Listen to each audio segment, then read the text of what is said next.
ନମସ୍କାର ନିଆଳି। ମୁଁ ରିତେଶ କୁମାର ଷଡ଼ଙ୍ଗୀ। ଆପଣମାନେ ଜାଣିଥିବେ ଗତ କିଛି ଦିନ ତଳେ ମୁଁ ଗୋଟେ ଆରମ୍ଭ କରିଥିଲି ଅଭିଯାନ ନିଆଳି ଚିତ୍କାର ନାମରେ। ଆଜି ମୁଁ ସନ୍ଧ୍ୟାବେଳେ ଘରକୁ ଫେରିଲା ବେଳେ ଆମ ଏଇ ଗାଁ ଭିତର ବାଟ ପାଖରେ ଏଇ ଯୋଉ ଗୋଟେ କଇଥ ଗଛ ଅଛି, ଗୋଟେ ମନ୍ଦିର ଅଛି, ଟପିକ ଆସିଲା ବେଳକୁ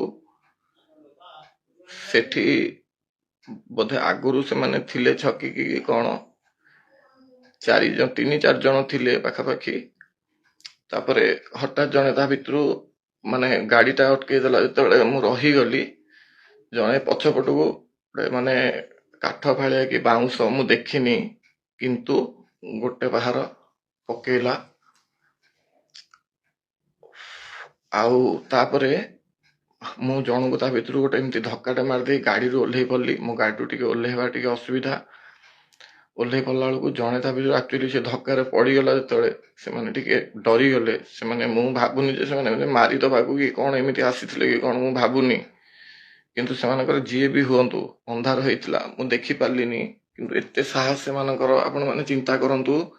ମୋ ଗାଁ ଭିତରେ, ଶାସନ ଗାଁ ଭିତରେ ଆସିକି ସେମାନେ ଯିଏ ବି ହୁଅନ୍ତୁ, କାହାର ତ କ୍ଷତି କଣ ଆମେ କରିଛୁ ନ କରିଛୁ ମୁଁ ଜାଣିନି, କିଏ ବି ଦେଖୁଛ ନ ଦେଖୁଛ ମୁଁ ଜାଣିନି, କିନ୍ତୁ ଚିନ୍ତା କରନ୍ତୁ ଆପଣ ମାନେ, ସେମାନେ ଆସିକି ଗାଁ ଭିତରେ ପଶି ମାନେ ଗୋଟେ ପିଲା କଣଟା ଏମିତି ନିଆଳି ଚିତ୍କାର ତରଫରୁ କଣ ଭୁଲ କରାହେଇଛି ମୁଁ ବି ଜାଣିନି। କାହାକୁ ତ କିଛି ବି ମାନେ ସେମିତି କୁହା ହେଇନି, କିଛି ନାହିଁ। ଆଉ ଯଦି ବି ଯିଏ ଭାବୁଥିବ ଏ ପ୍ରକାରର ଅଭଦ୍ରାମୀ କରି ମାନେ ତଳୁକୁ ଖସିଗଲେ, ଆପଣ ମାନେ ଯିଏ ବି ହୁଅନ୍ତୁ, ଆପଣ ମାନେ ତଳୁକୁ ଖସିଗଲେ ଜଣଙ୍କ ଉପରକୁ, ଶୁଣନ୍ତୁ କଣ କଥାରେ ଆପଣ କହିପାରିଥାନ୍ତେ ଯେ ଯିଏ ବି ହଉ, ଯିଏ ତ ଜଣେ ଏଇ ଜିନିଷ କରେଇଛି ନା। କାରଣ ବାହାର ପିଲା, ସେ ଯିଏ ବି ହୁଅନ୍ତୁ, ସେମାନେ ବାହାର ପିଲା, ସେମାନଙ୍କର ଏତେ ସାହସ ହବନି। ସେମାନେ ଦୌଡ଼ିକି ଗଲା ବେଳକୁ ବାଟ ପାଇଲେନି, ମାନେ ଏତେ ଭୟଭୀତ ସେମାନେ ହେଇଗଲେ। କିନ୍ତୁ ସେମାନଙ୍କୁ ତ କିଏ ଗୋଟେ ଏତେ ସାହସ ଦେଇଛି, ଯାହାଫଳରେ ସେମାନେ ଆସି ଗୋଟେ ଅଜଣା ଜାଗାରେ ଜଣଙ୍କ ଉପରେ ଆକ୍ରମଣ କରିବାକୁ ସାହସ କରୁଛନ୍ତି। ମୁଁ ମାନେ ଏତିକି ଖାଲି କହିବି, କଣଟା ଏମିତି ବି ହେଇ ପକେଇଲା ୟୁଟ୍ୟୁବ ଟା, ଆମେ ବି ଯୋଉ କରିଛୁ ଏତେ ବି ତା ଦେହରେ କିଛି ବଢି ନାହାନ୍ତି କି କିଛି ନାହିଁ, କାହାର ବି ତା ଦେହରେ କିଛି କ୍ଷତି ଏପର୍ଯ୍ୟନ୍ତ ବି ହେଇନି। ଅନେକ ଭିଡିଓ ବି ମୁଁ କରିଛି, କିନ୍ତୁ ଏ ଅଶାନ୍ତି ଫଶାନ୍ତି କାଳେ ନିଆଳିରେ କୌଣସି ପ୍ରକାର ସମସ୍ୟା ପାଇଁ ମୁଁ ପକେଇନି। ଯିଏ ବି ଏ ପ୍ରକାରର କାମ କଲା, ସେ କଣ ପାଇଁ କଲା ମୁଁ ବି ଜାଣିପାରୁନି। କାହା ସାଙ୍ଗେ ତ ଆମର କିଛି ଶତ୍ରୁତା କି କୌଣସି ପ୍ରକାର ସମସ୍ୟା ମୋର ନାହିଁ। ଯିଏ ବି ହଉ, ମାନେ ମୁଁ ଆକ୍ଚୁଆଲି ସେଠୁ ସାଙ୍ଗେ ସାଙ୍ଗେ ଥାନାକୁ ଯିବା କଥା, କିନ୍ତୁ ମୁଁ ଦେଖିଲି ସେମିତି ବି ବିଶେଷ କିଛି ହେଇନି। ସେମାନେ ବି 2-4ଟା ମାଡ଼ ଖାଇକି ଗଲେ, ସେଥିପାଇଁ ମୁଁ ଟିକେ ମାନେ ଆଭଏଡ କରିଦେଲି ସେ ଜିନିଷକୁ। ଥାନାକୁ ଯିବା, ଥାନା ଫାଣ୍ଡି, ସେ ସବୁ ଅଳିଆ ଭିତରେ ମୁଁ ବର୍ତ୍ତମାନ ପଶିବାକୁ ଚାହୁଁନି।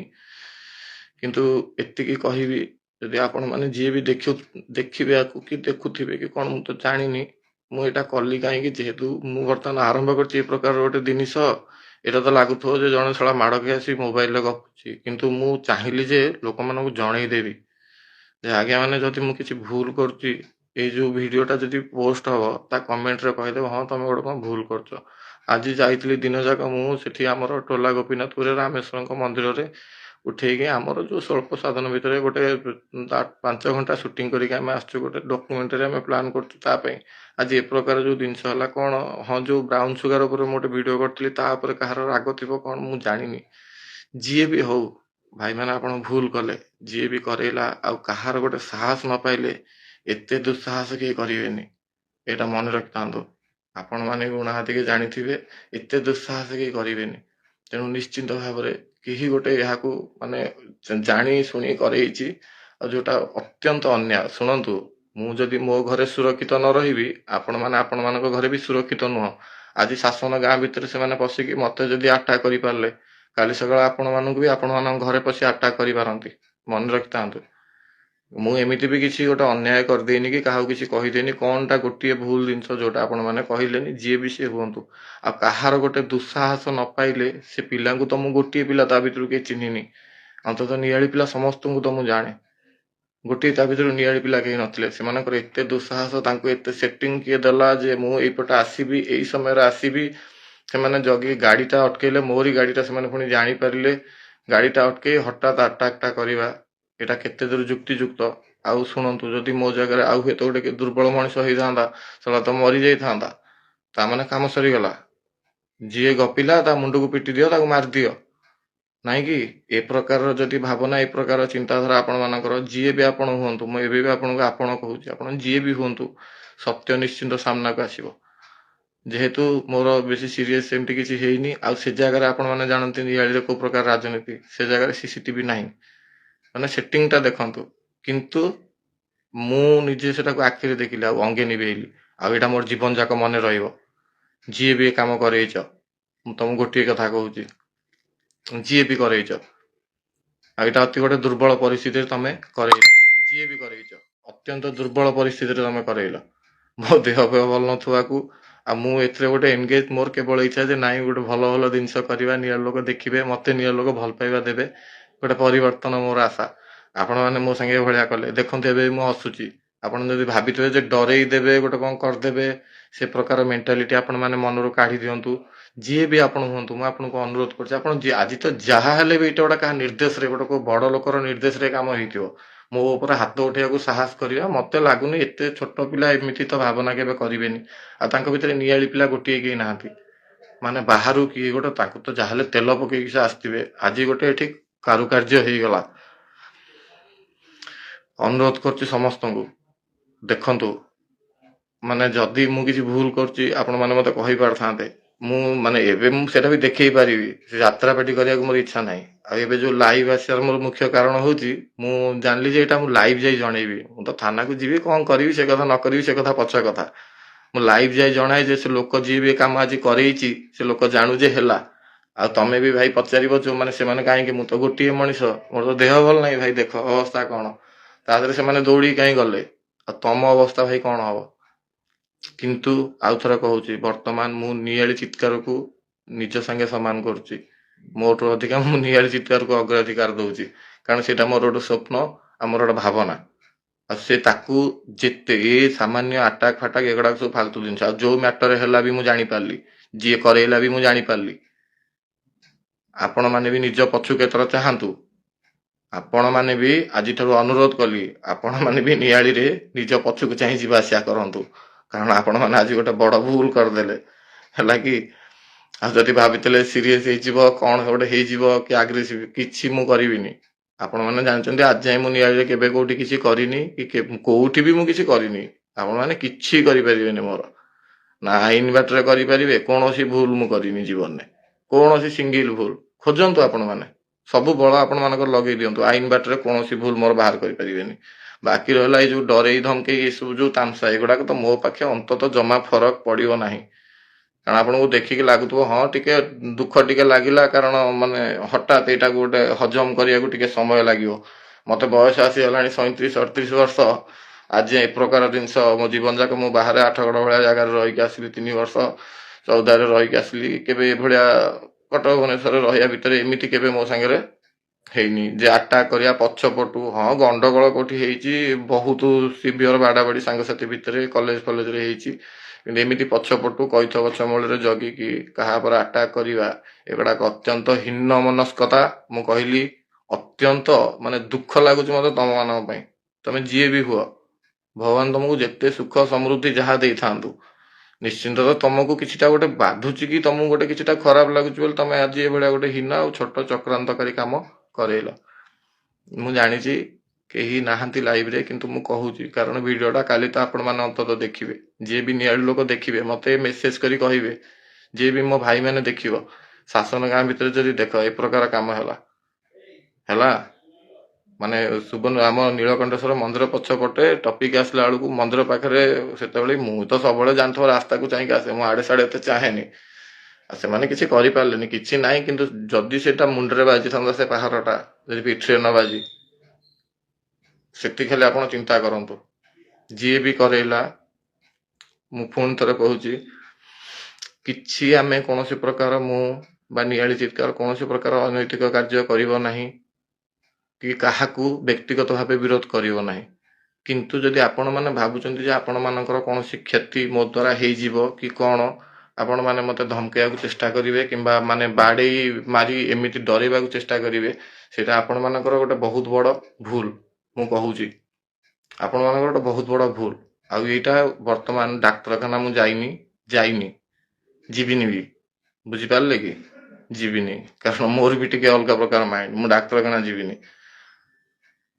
ପାହାରେ ମାଡ଼ ବାଜିଛି, କିନ୍ତୁ ସେଇ ପାହାରଟା ଆଜି ମୋ ଦେହରେ ଯୋଉଟା ବାଜିଲା, ମୁଁ ସମ୍ଭାଳିକି ଏଠି ଘରେ ବସିଛି। ଆପଣଙ୍କ ଦେହରେ ସେଇ ପ୍ରକାର ଗୋଟେ ପାହାର ବାଜିଲା, ଆପଣ ସମ୍ଭାଳି ପାରିବେନି। ମୁଁ ଆପଣଙ୍କୁ କହୁଛି, ଆପଣ ଯିଏ ବି ହୁଅନ୍ତୁ, ଆପଣ ସମ୍ଭାଳି ପାରିବେନି। ଅତ୍ୟନ୍ତ ଦୁଃଖର କଥା, ଅତ୍ୟନ୍ତ ଦୁଃଖର କଥା, ପରିତାପର ବିଷୟ।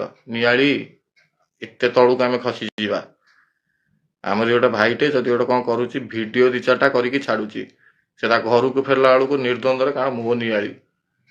ନା, ସେମିତି ସମସ୍ତେ ଚିନ୍ତା କଲ, ତମମାନଙ୍କ ସାଙ୍ଗେ ଯଦି ହବ ତମମାନଙ୍କୁ କଣ ଲାଗିବ କେବେ ଭାବିଛ?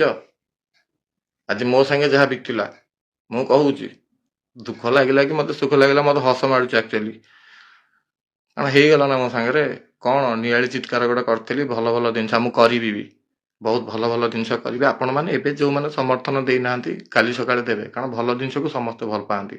ଆଉ ଏ ଯୋଉ 5-7 ଜଣ ଯିଏ ବି ରହିଲେ, ଏମାନେ ବାରି ହେଇଯିବେ, ବାଛି ହେଇଯିବେ। ଆଉ ଯିଏ ବି ଆଜି ଏଇ ଯୋଉ ପିଲା, ସେ ଯୋଉଠୁ ବାହାରୁ ଆସନ୍ତୁ, ଯୋଉଠୁ ଆସନ୍ତୁ, ତାଙ୍କୁ ଯିଏ ବି ଆଜି ଅଧିକାର ଦେଇଦେଲା, କେତେ ସାହସ ଦେଇଦେଲା ଯେ ଗୋଟେ ପିଲାକୁ ତା ଘରେ ପଶିକି ଜାଣ ମାରିଲା ଭଳିଆ। ମୋ ଘରଠୁ 150 ମିଟର 100 ମିଟର ବାଟରେ ଏଭଳିଆ କାମ ହେଲା। ଲୋକ ଏଇଟାକୁ ସବୁଠୁ ସୁରକ୍ଷିତ ଜାଗା ଭାବନ୍ତି ବୋଲି ଏଠି ପୁଅ ଝିଅ ମାନେ ସନ୍ଧ୍ୟାବେଳେ ଠିଆ ହେଇ କଥା ହୁଅନ୍ତି, ବିଭିନ୍ନ ବାହାରର ପୁଅ ଝିଅ, କାରଣ ଜାଣିଛନ୍ତି ଏପଟେ ଭାଇନା ଆସିବେ, ଏପଟେ କିଛି ଅସୁବିଧା ହୁଏନି। ଆଜି ସେଇ ଭାଇନାକୁ ତମେ ବ୍ୟବସ୍ଥା କରିଦବ। ତମମାନେ କଣ କରିପାରିବ ନ କରିପାରିବ ମୁଁ ଜାଣିନି।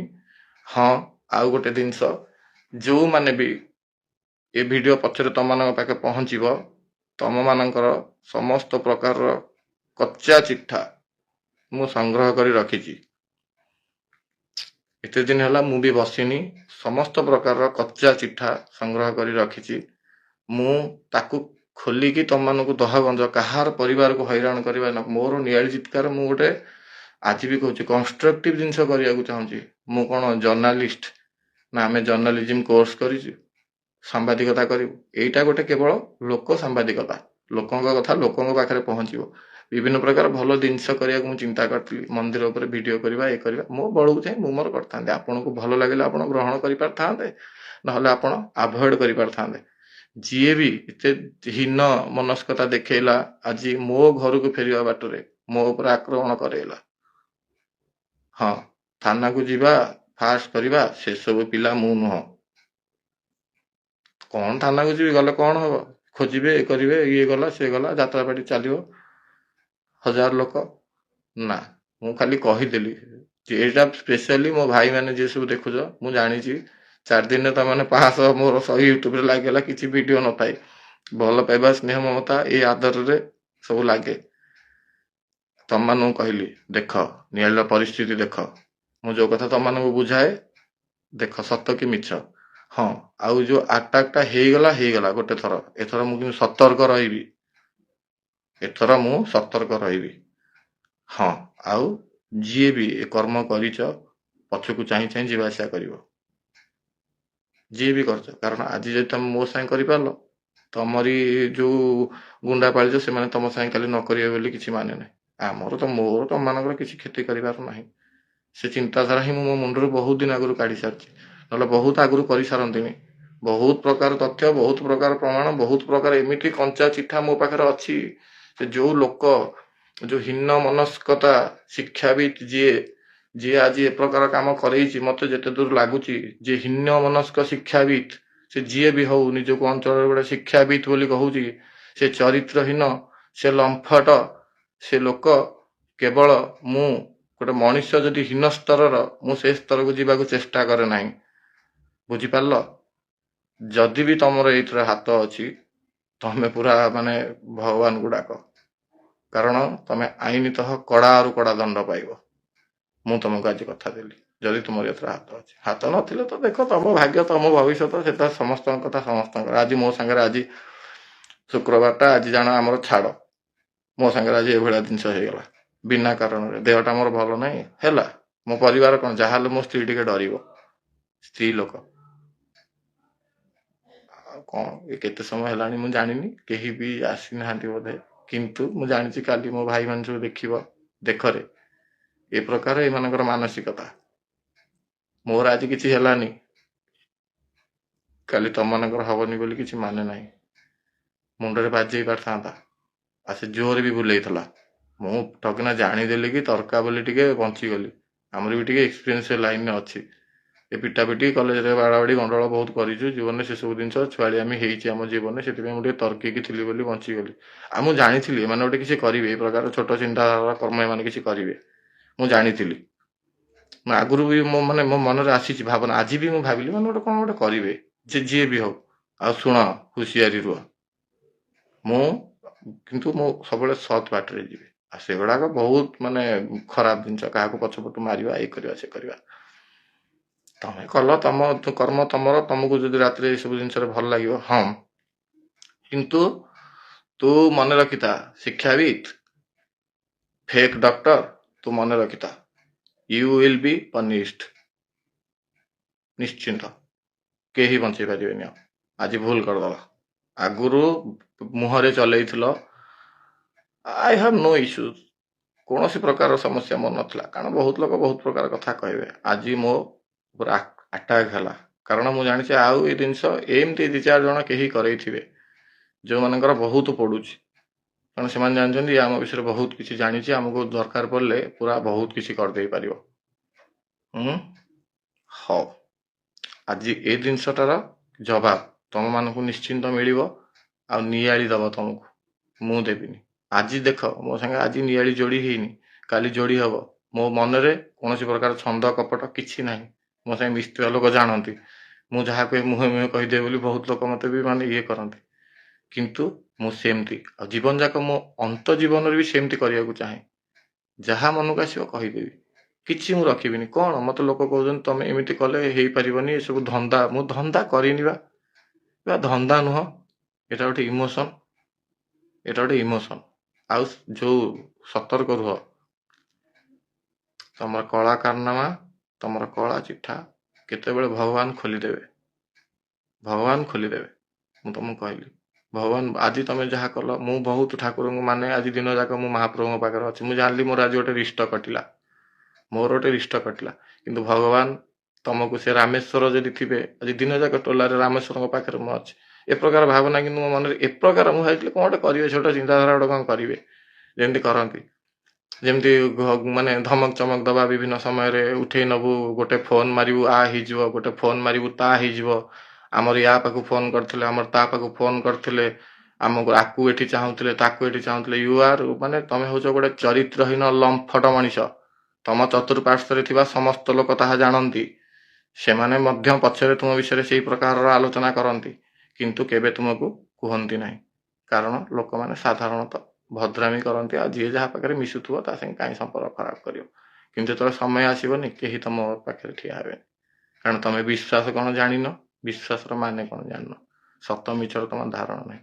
ଆଜି ମୋ ଘର ପଛପଟେ ଯଦି ମୋ ଉପରେ ଆକ୍ରମଣ ହେଲା, ଯିଏ ବି କରୁ, ଯିଏ ବି କରୁ, ଯଦି ସେ ଧଳା ଜହର ବେପାରୀ କରେଇଥିବେ, ସେମାନେ ବି ଦଣ୍ଡ ପାଇବେ ନିଶ୍ଚିନ୍ତ। ଆଇନ ସେମାନଙ୍କୁ ଦଣ୍ଡ ଦବ। ମୋର ଆମର ଦକ୍ଷ ପୋଲିସ ଉପରେ ବହୁତ ମାନେ ବିଶ୍ୱାସ ଅଛି, କାଣ୍ଡି ବାବୁଙ୍କ ଉପରେ ମୋର ବହୁତ ବିଶ୍ୱାସ। ସେଥିପାଇଁ ମୋ ନିଜ ଏ ଛୋଟ ଲଫଡ଼ାରେ ମୁଁ ତାଙ୍କୁ ଷ୍ଟ୍ରେସ୍ ହିଁ ଦବାକୁ ଚାହୁଁନି। କାରଣ ମୁଁ ଜାଣିଛି ଥାନାରେ ମୋର ବି କିଛିଟା ଅଭିଜ୍ଞତା ଅଛି, ମୁଁ ତାଙ୍କୁ ଷ୍ଟ୍ରେସ୍ ଦବାକୁ ଚାହୁଁନି। କିନ୍ତୁ ତୁମେ ମାନେ ଯେଉଁମାନେ ମୋ ପଛରେ ବହୁତ ଦିନ ହେଲାଣି ଲାଗିଛ, ବହୁତ ଦିନ ହେଲାଣି, ଏଇ ଚିତ୍କାର ଆରମ୍ଭ ହେବା ପୂର୍ବରୁ ବି, ଯେହେତୁ ମୋର ପ୍ରୋଜେକ୍ଟ ବିଭିନ୍ନ ପ୍ରକାର, ତମମାନେ ଲାଗିଛ। ମୁଁ କାହାକୁ କହୁଛି ସେ ଭଲ ଭାବେ ଜାଣିପାରୁଥିବ। ଆଜି ଏତେ ହୀନ ମନସ୍କତା ଯଦି ତମର ୟା ଦେହରେ ହାତ ଅଛି, ତମେ ପସ୍ତେଇବ ଜୀବନରେ। କାରଣ ଗୋଟେ ସରଳ ମଣିଷକୁ ତମେ ଆଘାତ ଦେଲ। ମୋ ପରିବାର ଅଛି, ମୋର ଛୋଟ ଝିଅଟା ଅଛି, କେମିତି ତ ମୁଁ କିଛି ଭୁଲ କରିନି। ମୋର କଥାବାର୍ତ୍ତା ସେମିତିଆ, ଯଦି କାହାକୁ ତମ ଭିତରୁ ଭଲ ନ ଲାଗିଲା, ଆଉ ବାକି ରହିଲା ତମେ ଯଦି ଜଣଙ୍କ ନାଁରେ ମିଛ ଅଭିଯୋଗ ଲଗେଇଦବ, ସେ ଅଭିଯୋଗ ଗୁଡା କେବେ ସତ ହବନି। ତମେ ଯଦି ସତ୍ ମଣିଷ, ତମେ ଯଦି ସତ୍ ମଣିଷ, ତମେ ଯଦି ପ୍ରକୃତରେ ସତକୁ ବିଶ୍ୱାସ କର, ଆଜି ଦିନ ଯାକ ସେ ଶନିଶ୍ଚରଙ୍କ ପାଦ ତଳେ ମୁଁ ପଡିକି ରହିଛି। ଆସ ସୁବନେଶ୍ୱର ମନ୍ଦିର, ସତକୁ ସାମ୍ନା କର। ଆଣ ତମ ସାଙ୍ଗେ ତମର ସେ ରାଜନେତାଙ୍କୁ, ସତକୁ ସାମ୍ନା କର। ମୁଁ ବି ସେଇଠି ସତ କହିବି, ନିଶ୍ଚିନ୍ତ କହିବି। ହଁ, ଆଉ ଆଜି ନିଆଳି ବିଚାର କରୁ, ଯିଏ ବି ଏ କାମ କରିଛନ୍ତି, ଚିନ୍ତା କରନ୍ତୁ ଆପଣମାନେ। ନିଆଳି ଚିତ୍କାର କଣ ଏତେ ଖରାପ କାମ କରୁଛି? ମୋ ଭାଇମାନଙ୍କୁ ନିଆଳିର, ମୋ ନିଆଳି ସେଇ ମୋ ମାମୁଁ ଘର ଗାଁର ଭାଇମାନଙ୍କୁ କହିବି, मो गाईएसआई भाई मानू कहबी समस्त कहबी तुम समस्त सागे मोर गोटे केमी संपर्क तुम जानिच जी भी हो समस्त राजा भाई बारिक आम सिंह साई भाई मानू कहबी देख भाई माने आज मो घर को आसला बेलू मो घर पाख बाटर मो ऊपर आक्रमण होउछि मो बस्ती भाई मानू भी कहबी मो घर को आसला बेलू मो ऊपर आक्रमण होउछि हैला आ जीतू सांग कौन आउ तो कहबी मो भई साई भाई मानू भी कहबी पिले तुम भाई ना पर गाँ रास्तार आक्रमण है आ कौन करवा हौ रोची आउ से जो गर्व अहंकार भगवान कहार रखती कहार रखी ना कहार रखिबे आउ जो निजर चारि पाचेरी भितर बसी निजको इंद्र देवता भाविबा लोक मानू पोक माछी बोली भाविबा ये सब बदभ्यास बंद कर सुधुरी जाओ भगवान तुमको एबे भी कहूँ क्षमा सुधुरी जाओ सुबनेश्वर पाखे आसी मुंडिया मारी क्षमा मागी दियो सुधुरी जाओ सुबनेश्वर पाखे आस निजर भूल मागी क्षमा मागी दियो सुधुरी जाओ भगवान तुमको सहयोग करेंगे नचेत समय समय कथा जहाँ राधाराणी करेंगे जहाँ से सुबनेश्वर महाप्रभु करेंगे आज दिन जाक मु रामेश्वर पाखे थी प्रभु तमें जहाँ कर कारण भगवान आपण मो मनर चिंताधारा कौन से मंदिर भितर बुझीपार न मु कौन करने चाहूँ कौन करने चाहूँ भाई मैंने मु खरा जमा बाहर मो देह खराब हाँ पर मो देह टे भल नाला आपण भर अनेक लोक जाथे एवं मुझे प्रत्येक दिन खरारे जाऊँगी कौन मो हाथ किसी स्वार्थ पाऊँगी मु भावुची किसी जेतिक दिन जाए मुझे अनेक दिन किसी गोटे डॉक्यूमेंटरी करदेवी गोटे कुआडे लोक जानीजे मोर गोटे भावना एमती हुए तो आधर मोर कौन स्वार्थ हुए तो थी पारे निश्चिंत मुझे परिचिति पाऊँ लोक टे जाणी दौरान मत जोटा अनेक लोक खराब लगुच आदि मो पैसा पछरे कि कंट्राक्ट कम पछरे गोड़े था मुझे हणा खाई था छाड़ आ कौन कह माने यही हूँ लोक मैंने देखिले भी आभोड करेंगे जदि जनक सांगे होउची आमर किसी असुविधा ना आम आभोड कर हौ आपण मैंने जी भी ये अन्याय कम कले सतर्क रुहतु आउ मु जहाँ को कहली बाबू आपण शिक्षाविद नदी आपण जने लंफट आपण जने बाबू आपण कौन आपण कहबी बड़ भाई तमें जने चरित्रहीन मनीष तमें निजको शिक्षाविद बोली कहूच तमें जी भी हुआ तुम कहीं जाना मु चाहूनी मु चाहे तुम पिला छुआ भल रुहतु तुमको मु स्नेह करे कि तुम एत छोट चरित्र एत लंफट श्रेणीर एत माने हीन मनस्कतार मनीष मु कौन तुमको कहबी आउ जदि तुम हाथ थिबार मोर कौन प्रकार प्रमाण मिलला तुमर जो चारि कांथ तुमर जो कोटारी कहीं तुमको बंचे पारे मु कहूँ आईन तुम पाखे पहुँच निश्चय पहुँच तमें जो प्रकार अन्याय अनीति सब कर सारीच एबे भी कर चलीच तार अनेक कचा चिट्ठा संग्रह कर समय कह आज जोटा है ये आदम भल है आपण निजको जमा सुना मुंडा तमें नुह तमें गोटे मदुआ चरित्रहीन लंफट मनीष जहाँ पाखे झील बहु सुरक्षित नुह तार 100 प्रमाण 100 वॉइस नोट बाहरी जीव हजार मेसेज हजार मेसेज आउ व्हाट्सएप रे किए कहार फोटो वीडियोटा को लाइक करदबा से गोटे अलग जिनस सेटा को आपण छोट चिंताधारा कौन आपन कहबी आपन को आउ सेतबेले तथापि मु आपन को बहुत सुजोग देइथिल थरे भीतर मुझे काले लोकटा गोटे ये हितो यू आर ए नॉनसेंस लंफट चरित्रहीन तमें वर्तमान दुख पाइब कारण आज मो घर बाटर जदि मो पर आक्रमण हो जाओ जदि तादर तुमर कौन प्रकार हाथ अच्छी कि जहाँ को मुझे सन्देह कर कौन प्रकार हाथ अच्छी मु भूली जीवी केवे कौन संपर्क क्या संगे थिला कि मोर अच्छी बोली हाँ नियाली भाई माने तो मैंने विचार कर वर्तमान आम मैंने केते सुरक्षित हाँ आ जदि मु कौन भूल करी दंड पाइचे आभोड करदब वीडियो नमस्कार।